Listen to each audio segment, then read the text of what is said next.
Kung nagustuhan niyo ito, mangyaring bigyan ako ng like at share. At huwag kalimutang pindutin ang notification bell para mapanood ang pinakabagong kabanata sa lalong madaling panahon. Sa ilalim ng kulay abong langit ng training ground, si Theo ay nakaluhod sa gitna ng arena. Ang kanyang isipan ay nakikipagbuno sa bigat ng alok mula kay Lady Diane Flaubert. Nais niyang ipamana sa kanya ang legacy ng Plum Blossom at ang maalamat na Heavenly Dragon Sword Technique. Tiningnan niya siya ng malamig at direktang tinanong kung sapat na ba ang mga iyon para maakit siya. Si Theo ay nautal, siyempre, kaakit-akit ito, ngunit hindi pa rin niya maintindihan kung bakit siya nito pinahahalagahan ng ganoon. Wala namang nagawang makabuluhan si Theo para sa kanya. Simpleng sinabihan siya ng ginang na tumayo. Marahan niyang hinawakan ang pisngi ni Theo, itinaas ang mukha nito, at ipinaliwanag na walang malalim na dahilan. Naaalala lang niya sa kanya ang family head na si Ronan Ragnell, ang kasalukuyang pinuno ng pamilya, noong kabataan nito. Nagulat si Theo, nagtataka kung talaga bang kamukha niya ang family head. Kinumpirma ito ni Lady Diane, tinaguriang Sword Dragon, sinabing kamukhang-kamukha niya ang asawa noong kabataan nito, hindi lang sa panlabas na anyo. Noong kabataan ng family head, walang tigil niyang hinabol ang kanyang mga pangarap at ideal. Huminto ang ginang, ang mga matay mapangarapin, sinabing marahil ay pinapangarap pa rin yon ng family head hanggang ngayon. Ang walang tigil na paghahabol na iyon ang dahilan kung bakit hindi kailanman nalugmok sa desperasyon ang family head. Walang kapaguran siyang nagtrabaho para malampasan ang bawat pagsubok. Bawat araw ay mahihirap na laban sa malalaking kaaway sa malulupit na lupain. Ngunit sa kabila ng lahat, hindi kailanman sumuko o nakipagkompromiso ang family head sa kanyang mga pangunahing prinsipyo. Ngumiti siya ng may pagmamahal, ibinunyag na kapag tinitignan niya si Theo, nakikita niya muli ang matinding idealismong iyon ng family head, ang aspetong minahal niya simula noon. Nang makita niyang muling nag-aalab ang diwang iyon kay Theo, hindi niya kayang manood na lang ng walang ginagawa. Matapos masagot ang kuryosidad ni Theo, ipinahayag ni Lady Diane na oras na para ibigay niya ang kanyang sagot. Huminga ng malalim si Theo. Inamin niya na ito'y isang napakagandang alok, higit pa sa isang marangyang buffet, ngunit kailangan niya itong tanggihan. Maaari mo bang sabihin sa akin ang dahilan? Prangkang ipinaliwanag ni Theo na sa kasalukuyan, napakarami na niyang guro. Bukod sa ginang, na marami nang naituro sa kanya, nariyan din si Commander Julius Chrono ng White Dragon Knights, ang mga high-ranking swordsmen na sina Evelyn Yarov at Aaron, pati na ang kanyang mga kaibigan at kasamahan na sina Wellington, Hooks at Erica. Natuto pa nga siya mula sa kanyang mga karibal na sina Arson Skydragon at lalo na kay Oven. Nang marinig ito, hindi maiwasang magtaka ni Lady Diane. Tinaasan niya ng kilay sa pagkamangha. Tinatawag mong guro pati si Oven. Hindi ko talaga inaasahan yan. Narinig kong mayroon kayong di pagkakaunawaan, hindi ba? Sigurado si Theo sa kanyang sagot. Iyon mismo ang dahilan. Ipinagdiinan niya na ang mga paghihirap na idinulot ng kanyang mga kaaway ang humubog sa kanya para maging mas malakas ngayon. Bawat salita ay tila gumising sa isang bagay sa kalooban ng ginang.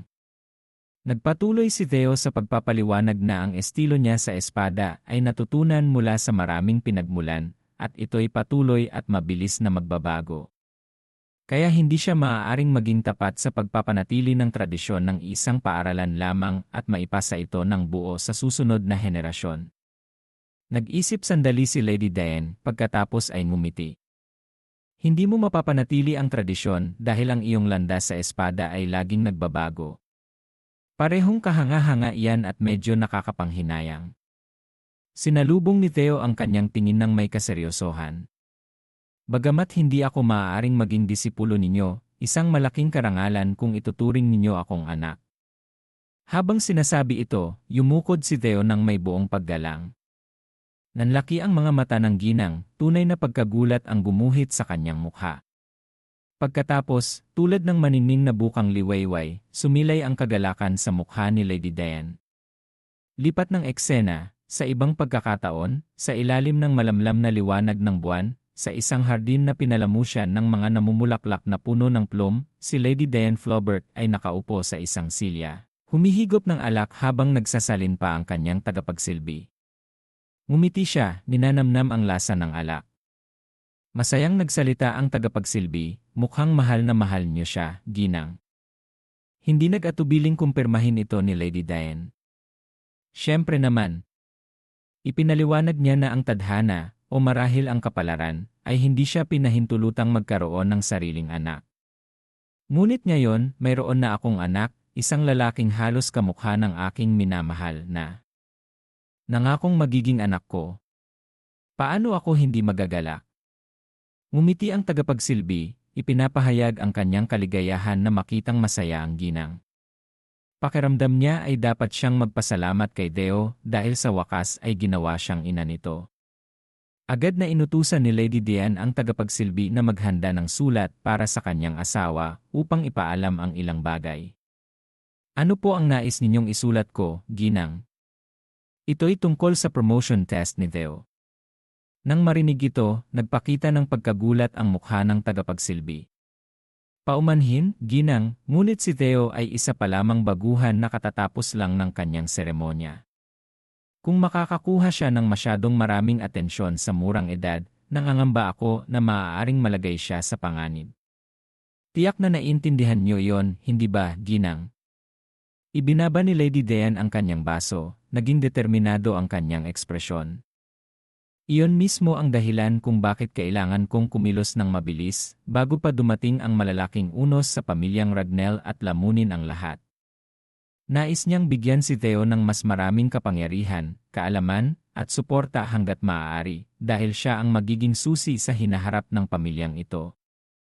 Sa ilalim ng punong tanggapan ng White Dragon Knights, sa isang malamig na piitan sa ilalim ng lupa, ang nahuling commander na si Sidra ay nakaupo sa sahig, nakasandal sa pader, mahigpit na nakakadena ang leg at mga paa at kamay. Nawalan siya ng isang braso, at ang natitirang mata niya ay dilat habang papalakas ng papalakas ang mga yabag sa pasilyo. Isang asasin na nakasuot ng balabal na may malamig na maskara at matutulis na kuko ang nakatayo sa labas ng rehas. Nakilala ni Sidra ang bisita at nagsalita, "Sa wakas, dumating ka na." Pinayuhan ng nakamaskarang asasin si Sidra na huwag magtanim ng sama ng loob sa kanya. Lahat ito ay ayon sa kanyang kagustuhan. Hindi ako kailanman magdududa sa kanyang mga ginagawa. Hinila ni Sidra ang kanyang kwelyo at inutusan ang asasin na patayin siya agad. Walang pag-aalinlangan, inihagis ng asasin ang mga punyal patungo sa bilanggo. Akala niya ay naputol na ang mahalagang koneksyon, ngunit hindi. Sa sandaling tumama ang mga punyal sa lalamunan ni Sidra, mga berdeng enerhiya ang lumitaw mula kung saan at bumuo ng matitibay na panangga. Umatras ang asasin dahil sa gulat. Ano ito? Mula sa itaas, mabilis na binutas ni Evelyn Yarov ang kisam at tumalon pababa. Sumugod siya patungo sa asasin, ang kanyang boses ay matigas, "Matagal na kitang hinihintay dito, munting daga." Sumigaw ang asasin, nakikilala kung sino siya, ngunit huli na ang lahat. Ang buong sitwasyong ito pala ay isang bitad. Agad niyang sinalag ang sunod-sunod na atake ni Evelyn, na bigla sa kahanga-hangang kakayahan nito. Isinumpa niya ang kanyang kamalasan. Ganyan ba talaga siya kalakas palagi? Sa ilang hampas lang ng espada, madaling nadaig ni Evelyn ang asasin. Kahit nang hihinayang na hindi niya napatay si Sidra para tapusin ang usapin, alam niyang mas malala ang kahihinatnan kung mahuhuli siya. Kailangan niyang tumakas at magplano para sa hinaharap. Napansin ni Evelyn ang kanyang intensyon at hindi siya pinayagang umalis ng madali. Isang malakas na hangin ang humarang sa kanyang daraanan, pinipigilan ang kanyang pagtakbo. Malamig niyang ipinahayag na hindi siya makakatakas sa lugar na ito ng ganoon kadali. Walang pag-aalinlangan, ginamit ni Evelyn ang isa pang teknik ni Hector Ragnell, ang sikretong sining ng Tempest God, Cyclone. Isang buhawi ng esmeraldang hangin ang sumabog. Tinangay nito ang lahat sa kanyang daan at ibinalibag ang asasin sa malamig na pader na bato. Nagpumiglas siya, nararamdamang nasasakal, dugo ang umaagos mula sa likod ng kanyang maskara. Sa pagkasindak, nagsimula siyang mag-ipon ng enerhiya sa kanyang palad, naghahandang pasabugin ang sarili upang burahin ang lahat ng ebidensya. Ngunit nahulaan ito ni Evelyn. Sa mabilis na reaksyon, hinawakan niya ang balabal ng asasin at sinuntok ito sa tiyan upang ikalat ang namumuong enerhiya. Bakit ba palagi ninyong ginagawa yan kapag pumapalpak ang plano?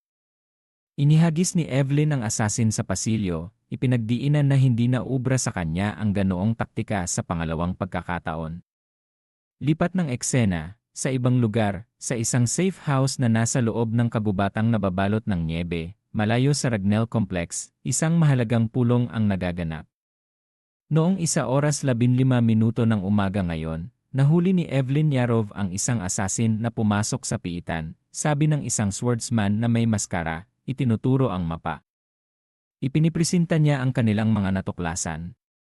Ang asasin na ito ay kabilang sa organisasyong tinatawag na Serpent Demon, isang organisasyon sa ilalim ng pamilyang Chauvin.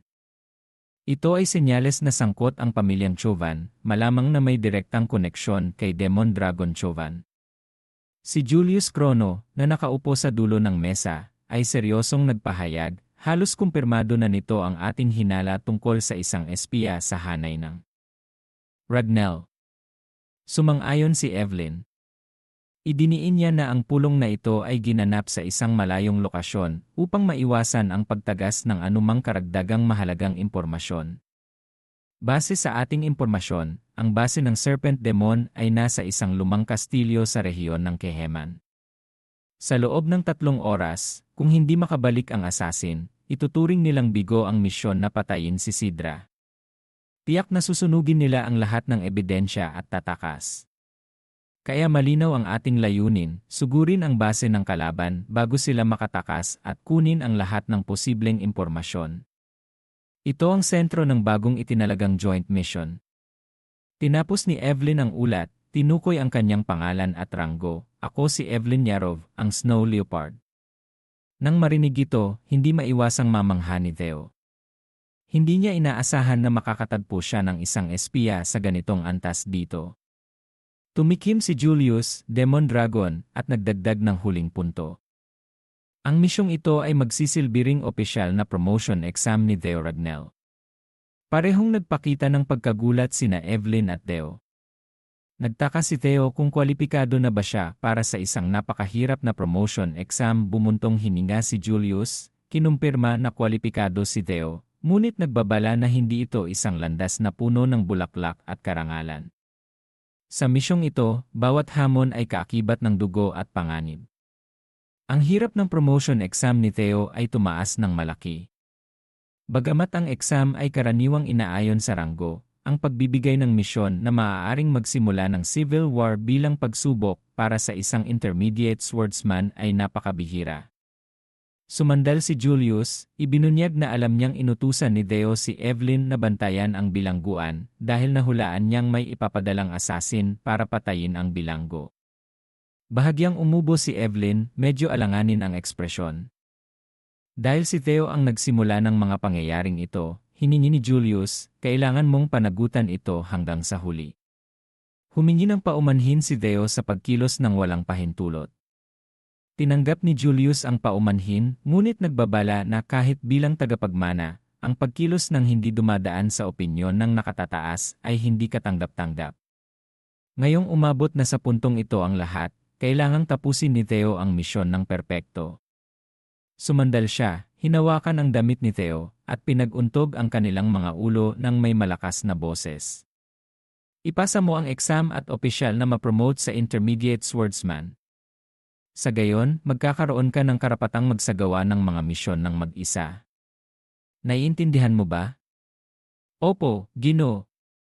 Muling nagkamalay si Theo, tumugon ng may determinasyon.